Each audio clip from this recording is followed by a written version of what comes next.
This is the report that says the executive branch has been managing UAP NHI issues without congressional knowledge, oversight, or authorization for some time, quite possibly decades.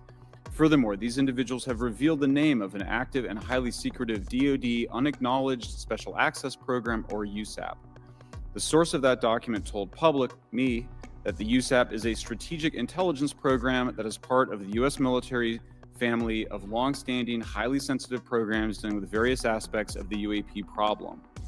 The new UAP whistleblower claims that the U.S. military and IC database includes videos and images taken using infrared, forward-looking infrared, full-motion video, and still photography. The report that was just shared with Congress says Immaculate Constellation serves as a central or parent USAP that consolidates observations of UAPs by both tasked and untasked collection platforms. Immaculate Constellation includes high-quality imagery intelligence and measurement and signature intelligence of UAPs, the whistleblower's report adds. The sources of this intelligence are a blend of directed and incidental collection capabilities, positioned in low Earth orbit, the upper atmosphere, as well as military and civilian aviation altitudes and maritime environments. Welcome back to All Things Unexplained. This is Dr. Mounce. On Wednesday, November 13th, 2024, we had another pivotal moment in UAP transparency. The House of Representatives held a UAP hearing titled Unidentified Anomalous Phenomena, Exposing the Truth. This episode, we present the greatest hits in order of the witnesses. First, Rear Admiral U.S. Navy retired Dr. Tim Gallaudet. Second, Lou Elizondo, author and former Department of Defense official. Third, Michael Shellenberger, founder of public and investigative journalist who exposed Immaculate Constellation. And finally, Michael Gold, former NASA Associate Administrator of Space Policy and Partnerships and member of NASA UAP Independent Study Team. We originally live-streamed this edited version via the House Oversight Committee. And now, enjoy the UFO UAP hearing greatest hits featuring Gallaudet, Elizondo, Shellenberger, and Gold. I am here to discuss the so-called flying saucers. We know now that in the early years of the 20th century, this world was being watched closely by intelligences greater than man's. Did the CIA write Wind of Change by the Scorpions? As humans busied themselves about the various concerns, they were scrutinized and studied. Dr. Loeb, what percentage chance do you give it that you have indeed uncovered extraterrestrial or non-human technology? With infinite complacence, people went about their affairs, yet across an immense ethereal gulf, intellects vast and unsympathetic threw their plans against us. All of a sudden, a stick out of nowhere landed right in front of us, and there was no tree, nothing overhead. Something threw it at us. Yeah. All things unexplained. So some of that, I think, sir, we'll save for closed session. All Things Unexplained is free to watch on YouTube and listen to wherever you get your podcasts. If you would like to support our show, you can visit our YouTube store. Additionally, you can find us on Venmo under All Things Unexplained. Be sure to check out our website, allthingsunexplained.com. All proceeds from the sales of Dr. Mounce's books on Amazon and Audible also go straight to our show. And I would now, committee staff asked me to go ahead and I will do it, to enter into the congressional record this 12-page document that Michael Shellenberger brought today that describes the Immaculate Constellation government program. So we will do that now. Every member up here has a copy of it. The first section talks about the unacknowledged special access program called Immaculate Constellation.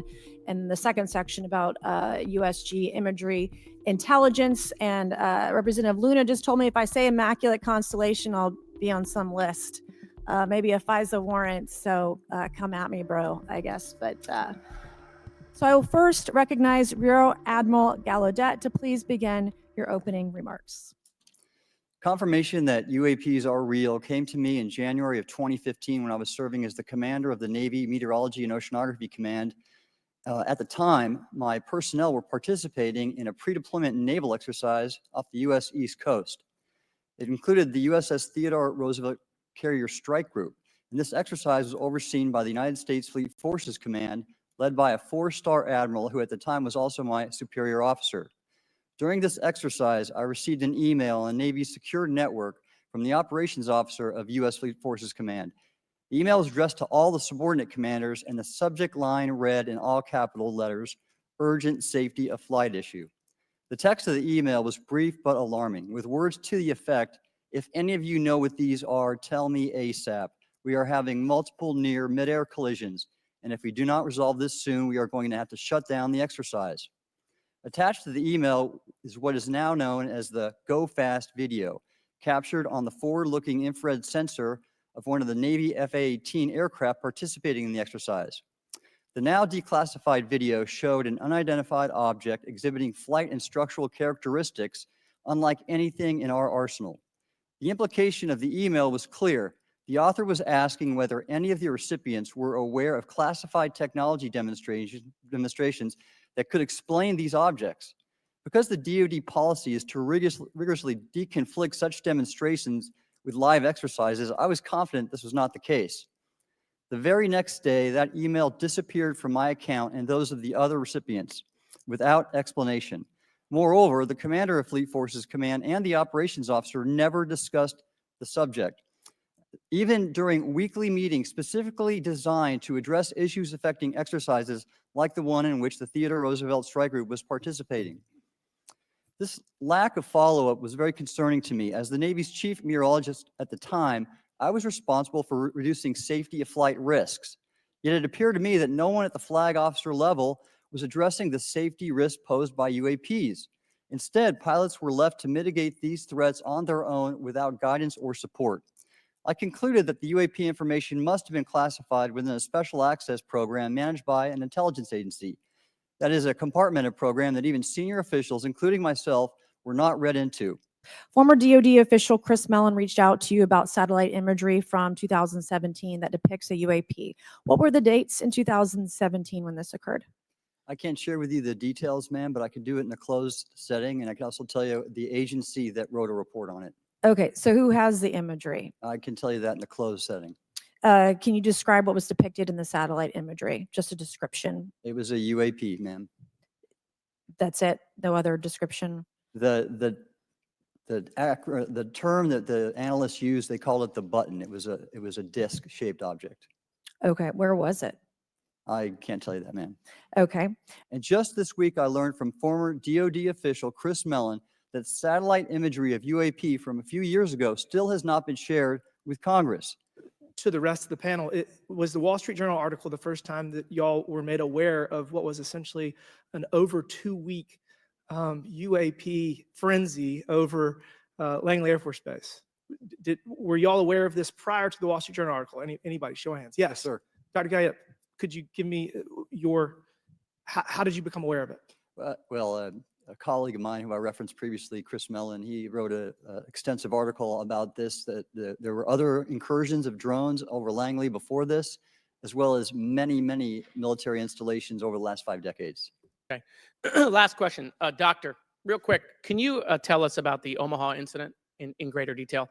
I wrote a lot about incidents like it, Congressman, but that specific incident involved the USS Omaha, the littoral combat ship of the U.S. Navy operating off Southern California.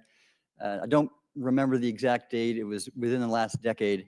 And what the watchstanders on the bridge observed was a UAP, again, something that was aloft but had no observable exhaust or control surfaces. So it was something that couldn't be explained. And then they saw it enter the water from the atmosphere and going through the air-sea interface. And so thus exhibiting trans-medium travel. Yeah, we'll start with Mr. Gallaudet. During a previous UAP hearing, Navy Commander David Fravor discussed the TikTok object engaged in 2004. Are you familiar with the incident, the TikTok incident? Yes, sir. That's almost 20 years ago, right? Yes, sir. It's been said there are more videos, documents, and reports related to this incident. Do you believe the information regarding the TikTok incident should be available to all members of Congress? And in your expertise, What reason would the Department of Defense possibly have for not releasing information that's over 20 years old? Thank you, Congressman. I don't think there's any good reason to withhold information and important data, especially of national security concern from Congress. What would they say? I will speculate, sir, that they don't want to share that kind of information because it reveals weaknesses in our ability to monitor and protect our airspace. Okay.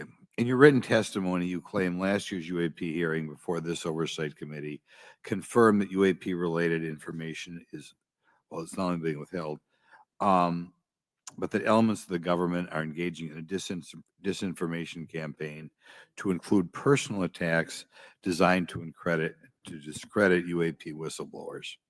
Could you elaborate on that statement a little? Yes, sir. Earlier this year, I met with the DoD's All-Domain Anomaly Resolution Office, and what I thought would be a 90-minute meeting just to meet with leadership turned out to be an hours-long influence operation on me, where they attempted to convince me of the validity of the very flawed and error-ridden historical records report. In addition, they tried to have me question very valid UAP reports like the Tic Tac incident, and even coming to stating possibly that the Tic Tac was American technology. And then, of course, if you ask David Fravor or Alex Dietrich, the two witnesses, they were convinced it was otherwise. And then, and they also cast discredit on various UAP whistleblowers and witnesses to question their validity and credibility as witnesses. Admiral Gallaudet, you mentioned in your opening statement on an email you received from the operations officer of the Fleet Forces Command regarding unknown objects almost colliding with U.S. military planes. Did anyone respond with knowledge of what the objects were? I received no response, sir. Did the exercise get canceled? The exercise did not get canceled. Why do you think the commander of Fleet Forces operations officer never discussed the incident again? Sir, I'm speculating because I didn't have an exchange with him, but I believed it to be part of a special access program, the information and the video, which we have known now it was. And he realized he couldn't share that openly with the recipients of the email, and therefore the email was pulled from everybody's account. Again, tell us what happened to the email from the commander of Fleet Forces. The day after I received it, and all the other recipients received it, which were all the subordinate commanders of U.S. Fleet Forces, so 1- and 2-star admirals, including strike group commanders, the email was wiped or deleted from our accounts. Okay. And then no one talked about it. All right. Have you specifically had any experience with submersible objects? Sir, I've no personal experience, but I've had witnesses on submarines come to me and say they've seen on sonar data. Correct. Okay. Yeah. How would you characterize those, and how do they move? The one instance that was revealed to me was in the 80s on a nuclear-powered submarine, a ballistic missile submarine, that the object exhibited the characteristics of a Russian torpedo in terms of its speed of movement and closing rate with the submarine, and then it slowed and followed the submarine slowly in its wake for a period of minutes, and then rapidly exited the scene. And nothing that we know of and technology-wise could replicate that. And the speed of these objects was faster than anything that we have or anybody else has that would be manned. Is that correct? It was on the order Underwater. of a torpedo. So Yes, sir. Yes, sir. But as it exited, Well, I don't exactly know how fast a torpedo is, but I expect it does better than my old outboard Scott Atwater. So I'll take that as a yes. Yes, okay. sir. Have you experienced any experience with the All-Domain Anomaly Resolution Office, ARROW? Yes, Congressman, as I mentioned previously, I have met with them. Okay.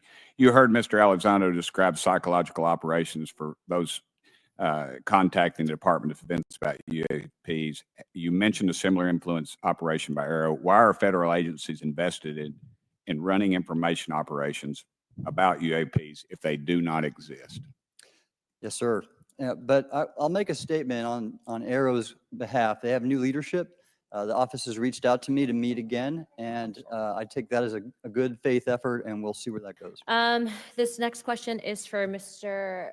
Gallaudet. To your knowledge, have any USOs ever outpaced our submarines? Yes, ma'am. At what magnitude? I don't have the exact speed, but again, a witness came to me, a credible former submarine officer who observed it on sonar data. And this was in the 80s in the North Atlantic during a storm, and it outpaced his submarine by orders of magnitude. Are you aware of any hotspots that currently exist off our shores in North America? Not with sufficiently credible data, ma'am. Okay, we've heard reports of there potentially being hotspots, maybe entry and exit points. Have you heard of any of that? I have not, ma'am, but my colleague here, Mr. Elizondo, does discuss some USO activity that he's observed in certain DoD databases. And it's my understanding that there's been an ever increasing in number, and I'm trying to think how to say this because I wear two different hats. I'm still in the Air Force. So, I mean, it seems that they're becoming increasingly brash. And the question that we really have to figure out is it China or is it non-human? And I think that's the biggest question the American people want to know. If it's China, it's scary because they have a lot of technology that we cannot explain. And if it's non-human, that's scary because we don't know the intent. Would you say that's fair? Yes, Congressman. And in fact, I really believe that we should use this hearing as a catalyst to improve and bolster our air defense capabilities and our maritime domain awareness capabilities, because obviously there are holes in it, whether it be UAP of non-HI direction or NHI direction, or like as you say, sir, China or any other adversary. Are you all aware of any task force at the Pentagon or in the national security apparatus that's trying to assess the answer to that question? At the current moment, sir, no, but this is a great point. From 2020 to 2022, there was a UAP task force in the DoD succeeding where Mr. Elizondo worked, led by Jay Stratton, who had the first comprehensive whole of government approach to UAP, which involved pathways to declassification and to increase transparency, as well as assessing the national security risks of UAP. This was a really well-established approach, and we have all advocated that something like it return. Can you discuss briefly why it's important for civilian pilots to be able to report UAPs and why these legal protections are critical for our national security? Yes, Congressman, thank you. And I did invite Ryan Graves as my guest, as I'm on his advisory board for the Americans for Safe Aerospace, and legislation that you supported and introduced, I fully support as well. And I think it's important that more civilian pilots, commercial pilots report so we can better understand and learn and do research on UAP, as well as remove the stigma so more citizens report on what they observe. And also it'll only contribute to aviation safety when we have a better understanding of where these UAP are, how they operate, and at what frequency and what capability level. So it's important for aviation safety, and it'll be important for moving science and research forward. Admiral, the video that is called the Go Fast video, the email that you've talked about being deleted, I just want to briefly cover this. You said that the email, the author was asking whether any of the recipients were aware of the classified technology demonstrations that it could explain the objects that were observed. And then you said the email disappears. Then you guys have a series of meetings. The commander of fleet forces and his operations officer never discussed the incident again. Is that right? Is that accurate? That's accurate, sir. And even during weekly meetings, it was never discussed again. My question for you is, you were in those meetings. Did you personally hear that nothing was going on about that? Yes, sir. I was in those meetings, and did you make inquiries about that? No, I did not, sir, because I inferred, since I had been read into other special access programs, that this UAP video was part of one that I was not read into, or any of the recipients, or the author of the email, and that an intelligence agency basically pulled it back and instructed the author of the email, hey, this is, you just conducted what they call spillage into a lower classification level. And when that's done, the procedures are basically to remove any of the communication. You're going to silo it. Admiral, flight safety risks for our pilots, based on what you've experienced and seen in your career. They're extensive, and the one exercise I referred to where I received the email that was then deleted was the pilots, and this is worth bringing out. There are debunkers out there who have said the Go Fast video was just a balloon.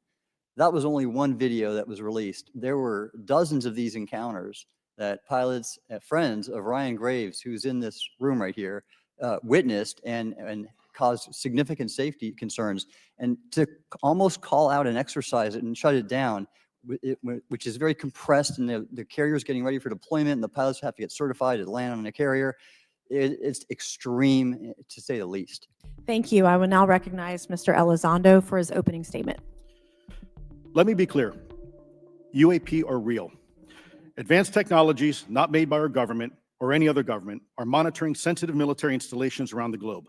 Furthermore, the U.S. is in possession of UAP technologies, as are some of our adversaries.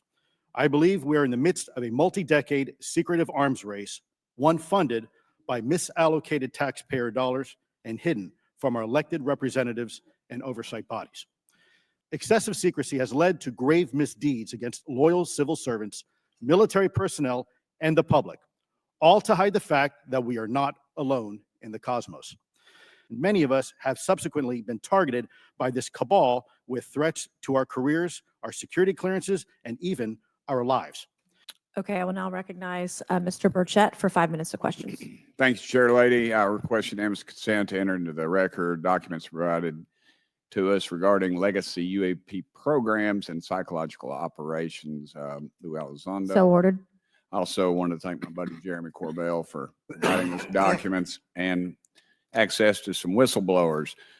Mr. Elizondo, what is your last position with the federal government? Sir, I was the Director of National Program Special Management Staff, managing a White House Special Access Program on behalf of the National Security Council. How would you characterize UAPs? An enigma, sir, and a frustration. We're talking about technologies that can outperform anything we have in our inventory. And if this was an adversarial technology, this would be an intelligence failure eclipsing that of 9/11 by an order of magnitude. Are there classified Department of Defense materials related to UAPs that you believe could be safely disclosed to the public without compromising national security? Yes, sir, I do. I would never, ever try to endorse providing some sort of information that could compromise what we call a blue force technology or capability. But I do believe there's a lot of information regarding this topic, and I've been very vocal about it, that should be shared not only with the public, but most importantly, with members of Congress. Are you familiar with my friend David Grush? Absolutely, sir. I had the privilege and honor of working with him myself several years ago at U.S. Space Force. Last year, as you know, he testified that the U.S. has run a multi-decade UAP crash retrieval and reverse engineering program. Would you agree with that? Yes, sir.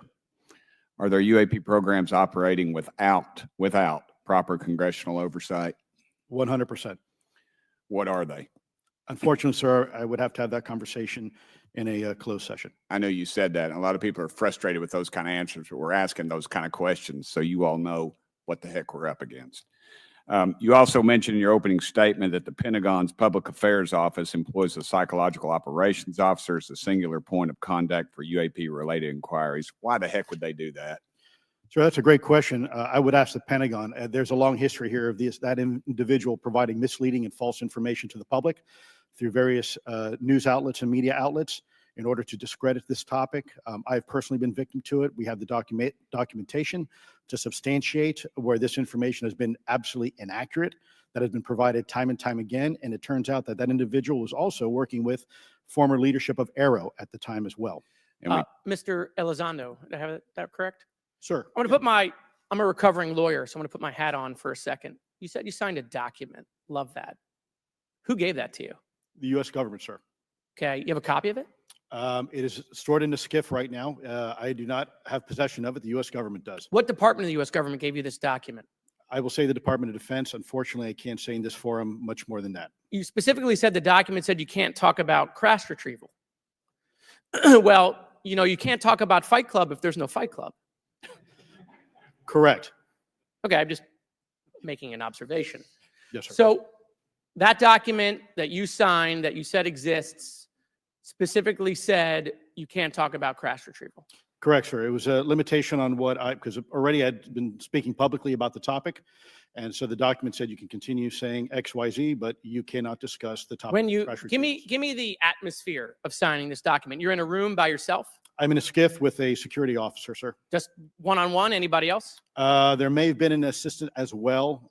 It was in a skiff within a Department of Defense facility. So when you're in this room, I want to paint the picture for everybody. You're in this room, you're by yourself, you're in a skiff, you're handed a document. How long is the document?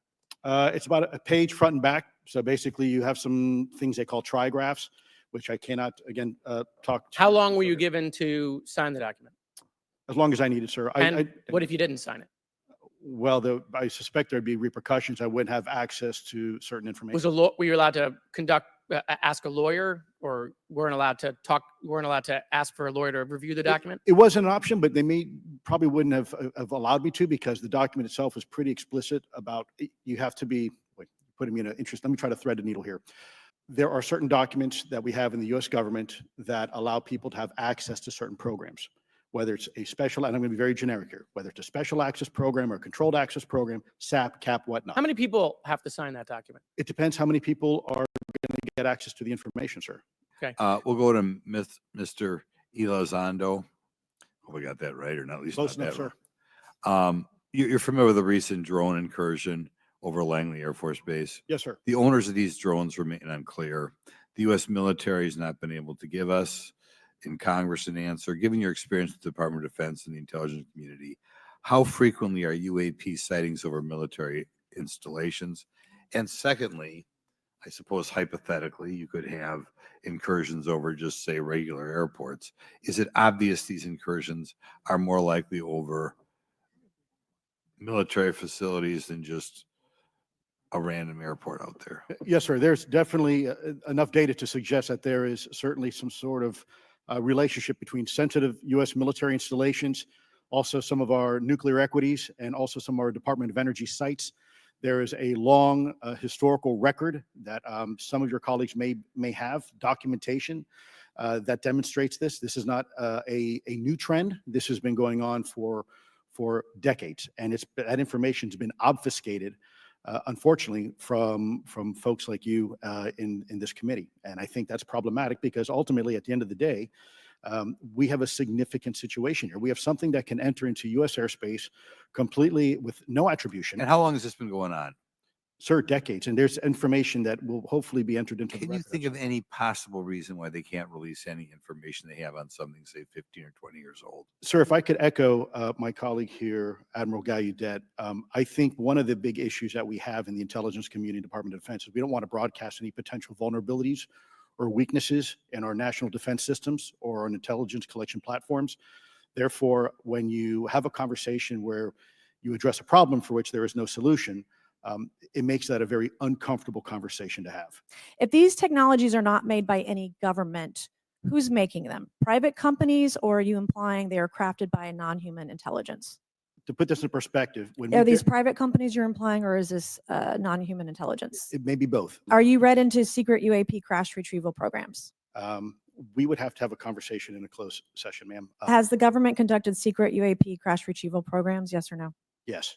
Okay. Were they designed to identify and reverse engineer alien craft? Yes or no? Yes. Do any U.S. contractors have the same? I would prefer to address that in a closed session, ma'am.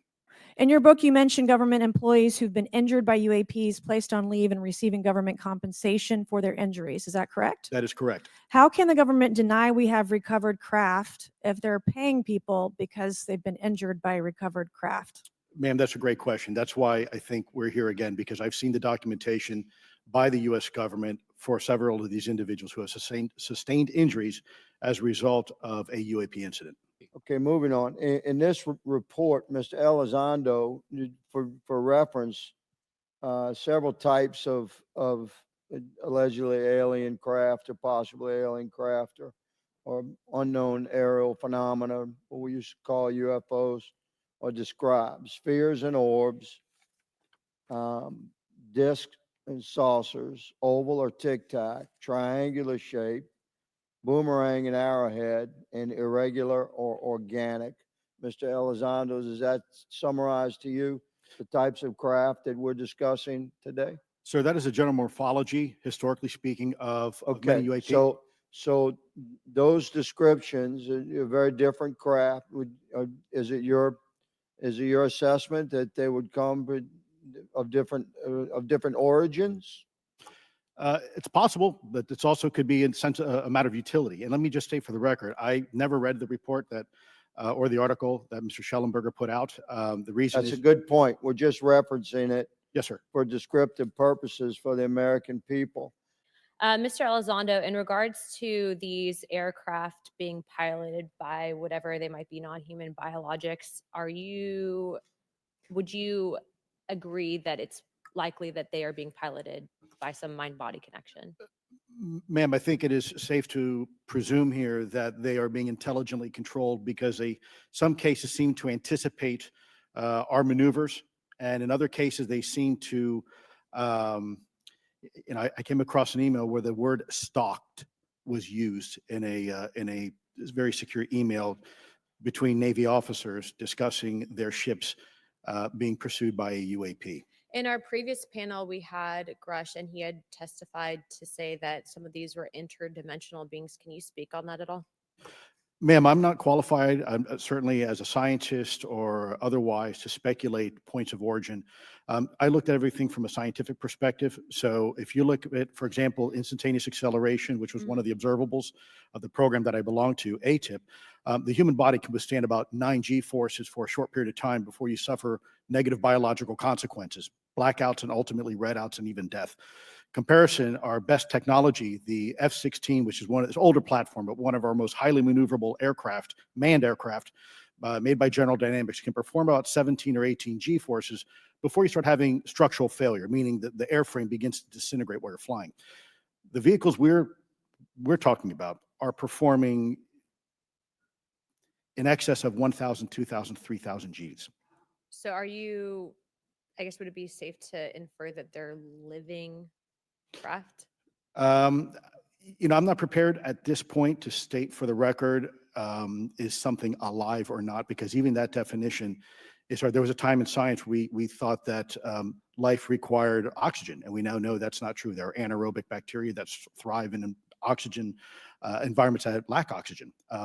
And so also same with photosynthesis. When I was in college, I was told everything is derived from photosynthesis as a form of energy. In reality, that's not true. There are things that live off of chemosynthesis. So we're constantly having to reevaluate our understanding of what the definition of life is. So, and you, Mr. Elizondo, you said in your report and your testimony today,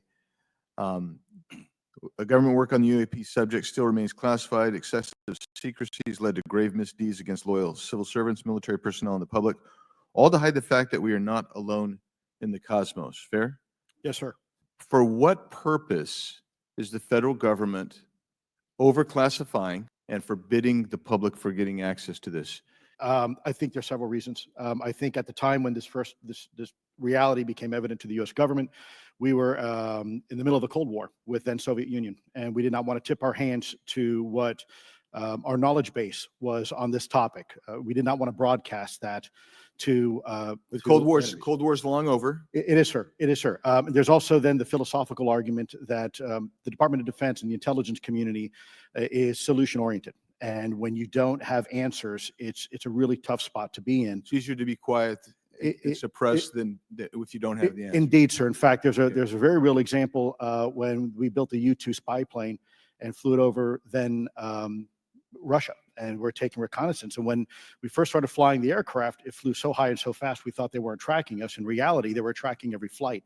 It wasn't until the Russians could develop the SA-2 surface-to-air missile and successfully shoot them down. I would suggest to you also, along with Lakatos and Kuhn, you also have a problem with Kenneth Arrow's path dependence or increasing returns. That's one reason why they won't disclose it. It's too painful to admit. Mr. Elizondo, any branch of the United States government or defense contractors possess technology? Sir, there's documentation that I believe was submitted for the record that was approved for release by the U.S. Pentagon, by the Department of Defense Office of Pre-Publication Security Review, and it states one of the reasons why my predecessor program, OSAP, was trying to collect material of unknown origin. Did And you, it- was it successfully collected? It was not. What happened is that there was an aerospace contract company that requested to divest itself of the material that was Okay. collected in 1950s. Unfortunately, that didn't actually occur. So let's dive into that. That's the Bigelow Airspace, correct? So Yes, sir. There was a journalist, Christopher Sharp, who said that there was a transfer between Lockheed Martin, Bigelow Airspace, and the CIA allegedly blocked this. Can you describe that? What I can say is that it was blocked. Why it was blocked, I can only surmise. I was part of some conversations later on with some of those contract personnel where they had told all of us that is accurate. What we required was a memo from the Secretary of the Air Force in order to make that complete, and that never occurred. And so when Secretary Mattis became Secretary of Defense, I decided it would be appropriate for me to try to receive a memo from him as SecDef, as Secretary of Defense, if we could not get a memo from the Secretary of the Air Force to transfer that material. So if that material exists today, who's in possession? Sir, I wouldn't be able to have that conversation in an open hearing. We'd probably have to have that. If we were in a secure setting, if we were in a SCIF, would you be able to provide or get access to something, whether it's a visuals or material that we could put our hands on, or biologics that would convince me, that would show me that we have non-human origins? Sir, that decision would not be mine. That would be to the gatekeeper still in the U.S. government. And who would we, so if you were in our shoes, where would you go from here? How would you get that information? How would, a lot of times we just don't know who to ask because we don't know where to go next. So if you were in our shoes, where would you go? Well, I prefer to answer that question in a closed session. However, we established Aero for that very purpose. And unfortunately, under its previous leadership, it failed. So one would hope that they would have the authorities necessary to do that. Let's hope that this new iteration of leadership will be successful. In the discussions, it's simply about material, or is there discussion about it was previously testified that there was biologics that were collected. Are you aware of any of that? I am, sir, aware of the reporting that biologics have been recovered. Again, my focus was more nuts and bolts, looking at the physical aspects of these phenomenon, how they interacted around military equities and nuclear equities. So I'm certainly not a medical expert. I would not be able to probably provide you a whole lot of value in that simply because I don't have the expertise. But was anything described as that we have possession of bodies? Yes, yes. We have is it multiple types of creatures, or? Sir, I couldn't answer that. I can tell you anecdotally that it was discussed quite a bit when I was at the Pentagon. The problem is the supposed collection of these biological samples occurred before my time, in fact, before I was even born. And was this part of the Lockheed Martin discussion, or was this the biologics is a completely separate? Separate yet related. Okay. Has anyone made contact? Sir, I'm sorry, could you specify? Has there been any, to your knowledge, any communication with a non-human life form? So the term communication is a bit of a trick word because there's verbal communication like we're having now. The problem is you also have nonverbal communication. And so I would say definitively yes, but from a nonverbal meaning, when a Russian reconnaissance aircraft comes into U.S. airspace, we scramble 2 F-22s, and we are certainly communicating intent and capability. I think the same goes with this. We have these things that are being observed over controlled U.S. airspace. And they're not really doing a good job hiding themselves. They're making it pretty obvious they have the ability to even interfere with our nuclear equities and our nuclear readiness. Is the United States government and our contractors, are they pulling technology from this? Or they're reverse engineering this? Sir, as I previously stated, and please forgive me, I am not authorized to discuss specifics about crash retrievals. I signed documentation with the U.S. government. What I can say was, after a very thorough review process by the Pentagon, what I wrote about. And that was my limit, unfortunately, that I was given. Mr. Elizondo, you just said something interesting. You said they don't seem to be hiding. They don't seem to be hiding. The UAP sightings are becoming increasingly brash, if you will. And, we've been hearing about these for years, but they've generally been isolated and not as consistent and over critical military installations. Is it happening more and more? Great question, sir. Let me see if I can answer this for you. Certainly, there seems to be some indication that they're being provocative, meaning that they're in some cases literally splitting aircraft formations right down the middle. So that's an air safety issue. The question is it the frequency increasing? And really the response is it depends. Yes, it's possible that there is an increase in frequency, but it's also possible that there's heightened awareness now, and there's also more pervasiveness of technology out there that's collecting this information and that can record this information. So we're not quite sure yet if it's actually an increase in numbers of these events, or is it that we have better equipment now that to record these things, and we have a better ability, if you will, to analyze these things. And that's my next question. It seems that a lot of these sightings occur near military installations. Do you think that these UAPs are intentionally targeting military installations, or do you think that we have increased abilities to monitor surrounding the military installations? Sir, maybe both. Part of my concern is we have something in the Department of Defense and the intelligence community called IPB, Initial Preparations of the Battle Space. And we use equities like ISR, intelligence, surveillance, and reconnaissance, or other type of equities and technologies to prep the battle space. And certainly, if I was wearing my national security hat, even if there was a 2% chance that there was some sort of hostile intent here, that's 2% higher than we really can accept. And so we must figure out, there's a calculus, capabilities versus intent, in order to identify if something is a national security threat. We've seen some of the capabilities, yet we have no idea in the intent. And so this is why this discussion is somewhat, I think, problematic from a governmental perspective, because we have no idea. Mr. Elizondo, were you read into the Immaculate Constellation program? I would not be authorized to confirm nor deny the existence of any ongoing or past program, especially as it relates to a special access program, either by name or trigraph. Okay, and then does the U.S. government or private contractors, do they work with other foreign countries, China, for example, to exchange data, quote from a source, that intelligence data about UAP? Let me see if I can answer that a little bit more generally, ma'am, if I may. We do have foreign material exploitation programs. That is something that is widely known, and that term itself is unclassified. How exactly that works becomes a bit sensitive. The discussion we could certainly have in a closed session if you like. We do work with international partners and allies quite often, not just in military exercises and workups, but in other intelligence efforts as well. In terms of material that's given to private contractors, is certain material given to certain contractors because of their experience? So for example, if it's related to submerged and undersea propulsion, would it go to a general contractor like General Dynamics? Yes, ma'am, absolutely correct. Different contractors have different levels of expertise. What's Lockheed's expertise? Aerospace, ma'am. In the UAP space, that's all that they wouldn't do submerged. No, I didn't say that, ma'am. Okay.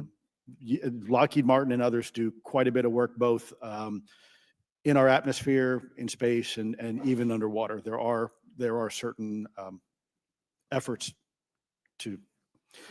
It's a tough question you're asking. You put me on the spot here. I'm looking for the answer. Yes, ma'am. No, they are involved in a lot. I would rather let Lockheed Martin explain the different domains that they are involved with. Probably am not authorized to discuss that, but they are involved in a lot of different areas and domains. Mr. Elizondo, based on your knowledge of UAP sightings, do you believe it's fair to say that they are especially common near nuclear sites? Yes, sir. Mr. Congressman, I absolutely am convinced of that, as are my colleagues inside the government.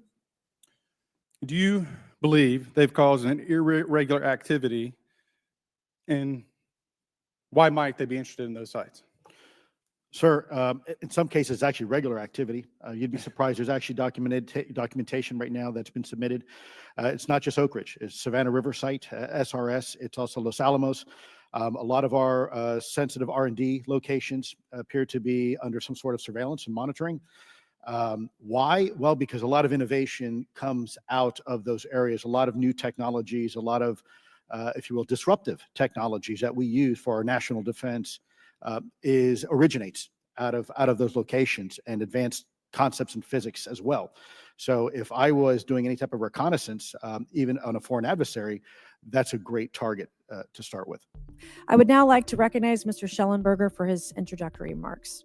This person has written a report This is the report that says the executive branch has been managing UAP NHI issues without congressional knowledge, oversight, or authorization for some time, quite possibly decades. Furthermore, these individuals have revealed the name of an active and highly secretive DoD unacknowledged special access program, or USAP. The source of that document told me, that the USAP is a strategic intelligence program that is part of the U.S. military family of longstanding, highly sensitive programs dealing with various aspects of the UAP problem. The new UAP whistleblower claims that the U.S. military and IC database includes videos and images taken using infrared, forward-looking infrared, full-motion video, and still photography. The report that was just shared with Congress says Immaculate Constellation serves as a central or parent USAP that consolidates observations of UAPs by both tasked and untasked collection platforms. Immaculate Constellation includes high-quality imagery intelligence and measurement and signature intelligence of UAPs, the whistleblower's report adds. The sources of this intelligence are a blend of directed and incidental collection capabilities, positioned in low Earth orbit, the upper atmosphere, as well as military and civilian aviation altitudes and maritime environments. The report to Congress details in detail various UAPs, including spheres, orbs, disks, saucers, ovals, triangles, boomerang, arrowhead, and irregular organic. The report describes various incidents found in the human intelligence databases. One involved orbs surrounding and forcing an F-22 out of its patrol area. In another incident, the crew of a Navy aircraft carrier watched a small orange-red sphere rapidly descend from a high altitude of 100 to 200 yards directly above the flight deck of the CVN, or aircraft carrier. And since my reporting on this Immaculate Constellation last month, another source came forward who told me that they saw a roughly 13-minute long, high-definition, full-color video of a white orb UAP coming out of the ocean approximately 20 miles off the coast of Kuwait. It was filmed from a helicopter. Then halfway through the video, the person said the orb is joined by another orb that briefly comes into the frame from the left before rapidly moving again out of the frame. The person discovered the video on SIPR, the Secure Internet Protocol Router Network, which the DoD uses to transmit classified information. Okay, Mr. Shellenberger, I'm going to say it again to be very clear. Immaculate Constellation. What's its mission and how are they funded? It's an unacknowledged special access program. Its mission is to document UAPs. Okay, and do you, for your story and your report, do you have more than one credible source? I do. Sourcing, okay. I do. And then why do you believe your sources to be credible? How do you judge the veracity of the documentation you've been provided about this program? I checked the sources, and they are who they say they are. They are current or former government officials. I wanted to also add that I did not specify that they were Defense Department employees. I didn't specify the agency nor the gender. Would they have included non-government employees, people that aren't employed by the government? These are, I'm comfortable saying that these are government or previously government employees. Any of them currently employed by a private contractor or private contractors? I'd rather not say. Okay. What's the key takeaway, just a few seconds, about the Immaculate Constellation document you provided us today? I think that what the American people need to know is that the U.S. military and intelligence community are sitting on a huge amount of visual and other information, still photos, video photos, other sensor information, and they have for a very long time. And it's not those fuzzy photos and videos that we've been given. There's very clear high res, high resolution. How many visuals, graphics, videos, photos? I mean, I've been told hundreds, maybe thousands. I mean, I also wanted to say, because there was some conversation around concern around the revealing of these materials, revealing the source collections, but some of these are shot from helicopters using normal videos of oceans. I just think that's absurd that somehow you're going to be revealing some secret U.S. technology by revealing that you've photographed orbs off the coast of Kuwait. Okay, we'll switch to Mr. Shellenberger. The primary reason you're here today is because you published an article on the news publication that you own called Public, right? Alleging that a new unnamed government whistleblower has come forward asserting that a highly classified program exists dedicated to recovery and reverse engineering of UAP technologies. Can you give us what specific evidence you have or that your source provided you to substantiate the claims about the existence of the Immaculate Constellation program? Well, you have the report in front of you now, so you can see it for yourself. But I checked the report and I did not find it based on existing cases. It was new cases for me. I couldn't, at least I hadn't found anybody. So that answered for me that it was not obviously circular reporting, which is one of the big concerns in this space. I also had the name of the program confirmed by more than one additional source. So yeah, and then of course I checked to make sure that the source was who they claimed to be. Okay. I should also say that when I said before it was this database, it is a much broader program than that. It also includes human intelligence, and then, as you mentioned, the retrieval and the reversal. Any knowledge of what country these things originated in? No, I have no idea. Okay. Mr. Shellenberger notes in the report that we've been given for this hearing. I believe, Mr. Shellenberger, let me shift you, the author of this report. I'm sorry, sir. I'm not the author Mr. of. Schellenberger, were you the author of this report? No, I There's was no not. name on it. No, Do you know the author? I do. You do. And how would you estimate that madam or gentleman, the author? The person is a current or former U.S. government employee. And it states here that this is the public version of the author's report. Yes. So where might one find the non-public version of the author's report? I don't know the answer to that. Would that be with the Department of Defense? I don't know. But you do know the author. I do. You know what the author's sources were? The author's sources are described in the report. These databases, the Immaculate Constellation. Right, but you expressed some confidence in the sources. I would. Earlier in I do. testimony, you expressed confidence. So do you know those sources? I do. Are they within the Department of Defense? I can't say. You can't say or you won't say? I won't say. Okay, why not? Because I protect my sources, and I think the But reason. you're not naming them. It's a big department, but many of us on my side of the aisle would say it's far too big. So you're talking about the Department of Defense, sources from within the Department of Defense? I'm not willing to reduce the potential universe of where my sources might be. Okay, moving on. Mr. Shellenberger, in this report, it's striking to me that regarding the descriptions of experiences with these various craft, several of them include biological effects and several do not. Are you familiar with what I'm talking about? Yes.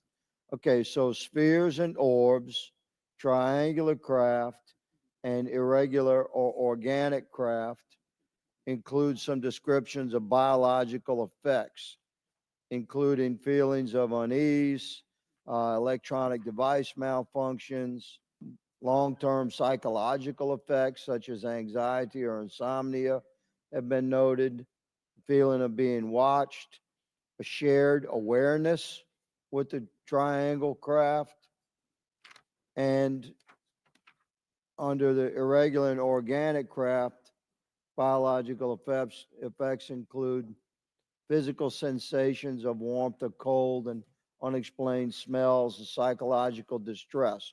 So these are very specific descriptions of the reactions of human beings, which allegedly have been noted from a study here, a report.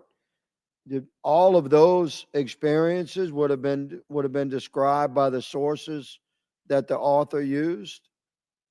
I'm not sure I understand. This is a very broad description of biological effects, and it's striking to me that they are present with relation to some types of craft, but absent in others. This would require a great deal of research and study. Can you explain that? My understanding is that this is the database is very large. It includes both the images, the videos, the still images, as well as the human intelligence, the reports, the raw data from individuals having these experiences. So in answer to your question, yeah, I mean, I think we're looking at a very large amount of data collected over many decades.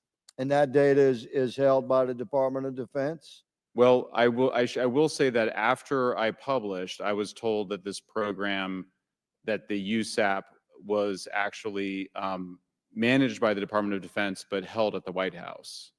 Roger But that. that's a single source, and I I don't have multiple sources to verify that.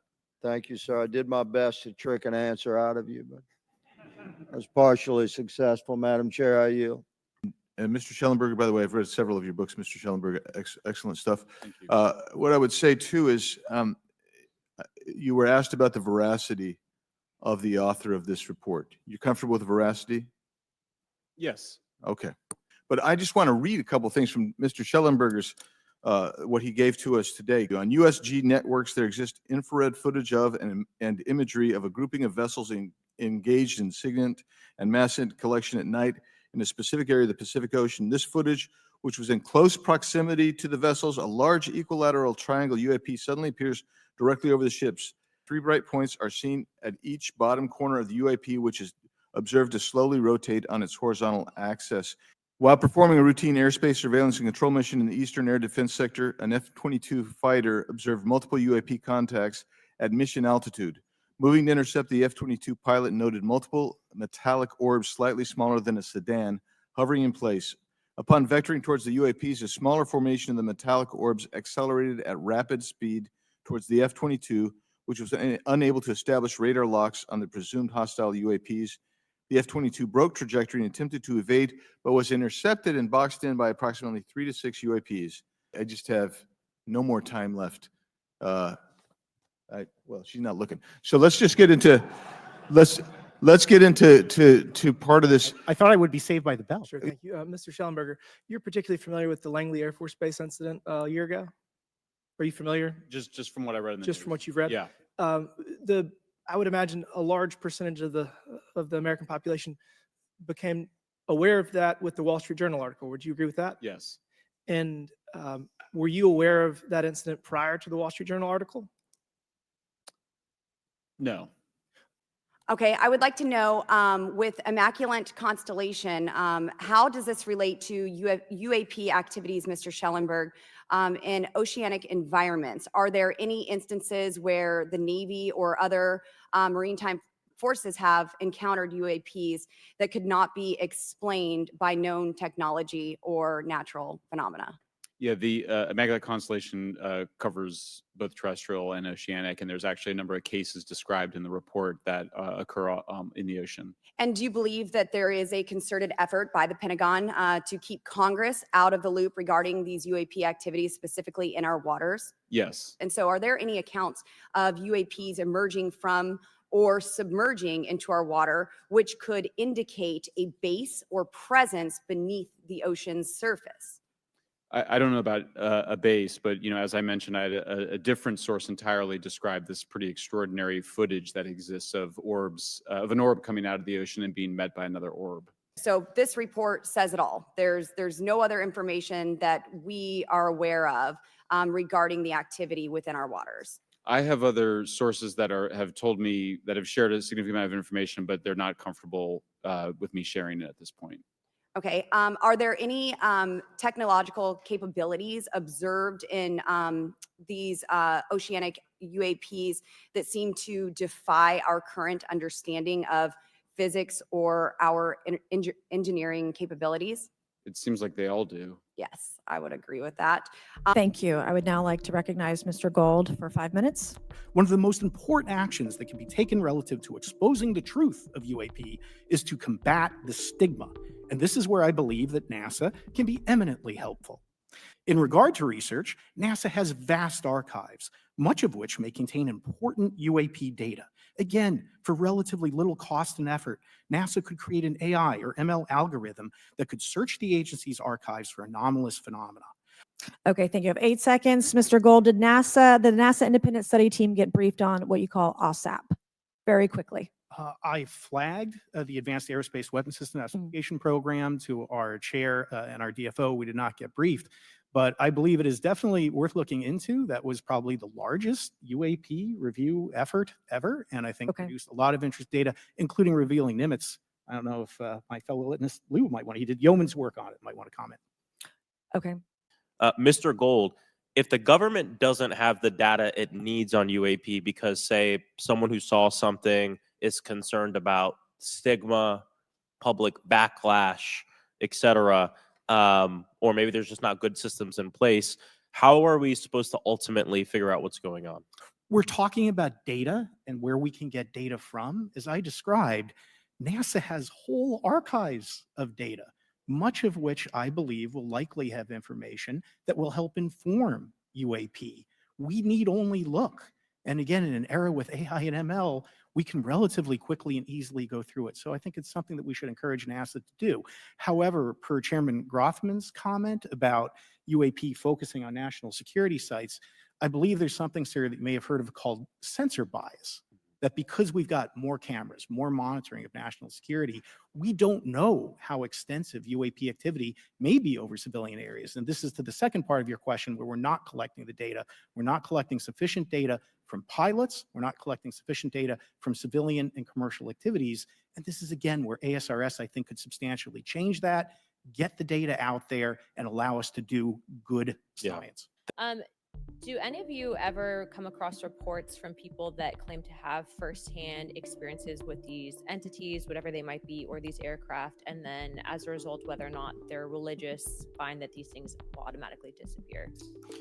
Anyone, this is open to any of you on the panel. Okay, the reason I ask is because it seems like, just based on our conversations, that we've had people that say that there are good and bad of whatever these things are.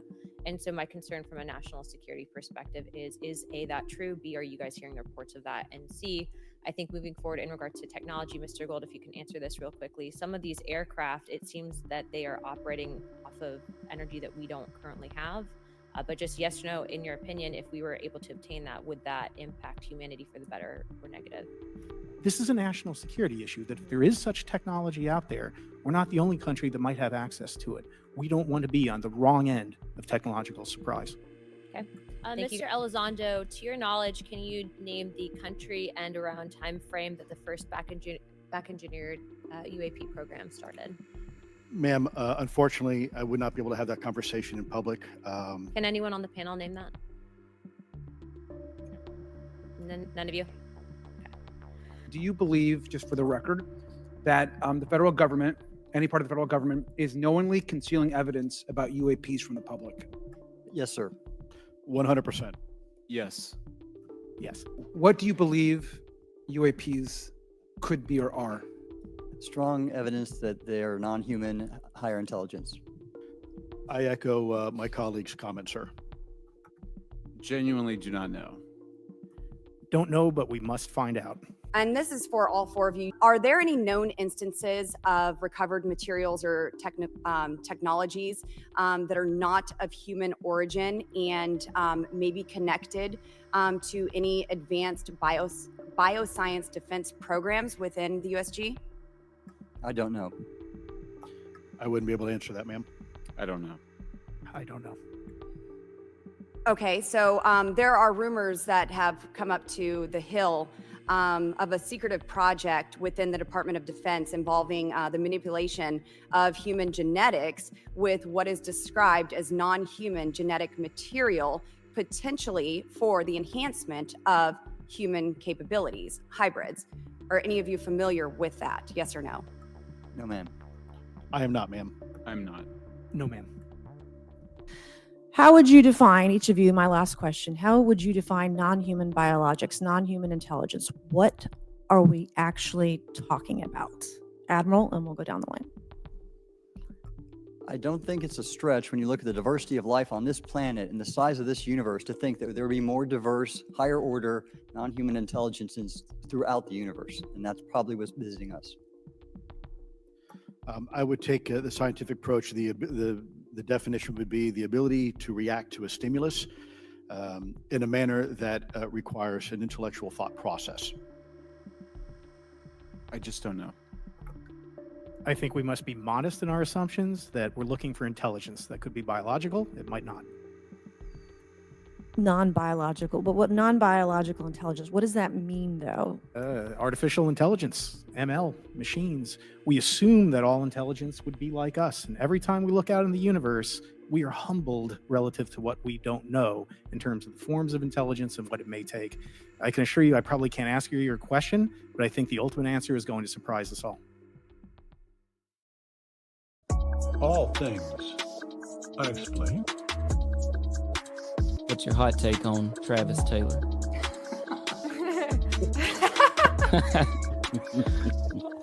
I've got an exclusive for you guys if you Okay. want it about the Yes, Alaska. we do. Okay. Dr. Taylor was revealed to be the chief scientist of the UAP task force with the Pentagon. So some of that, I think, sir, will save for closed session. All Things Unexplained is free to watch on YouTube and listen to wherever you get your podcasts. If you would like to support our show, you can visit our YouTube store. Additionally, you can find us on Venmo under All Things Unexplained. Be sure to check out our website, allthingsunexplained.com. All proceeds from the sales of Dr. Mounce's books on Amazon and Audible also go straight to our show.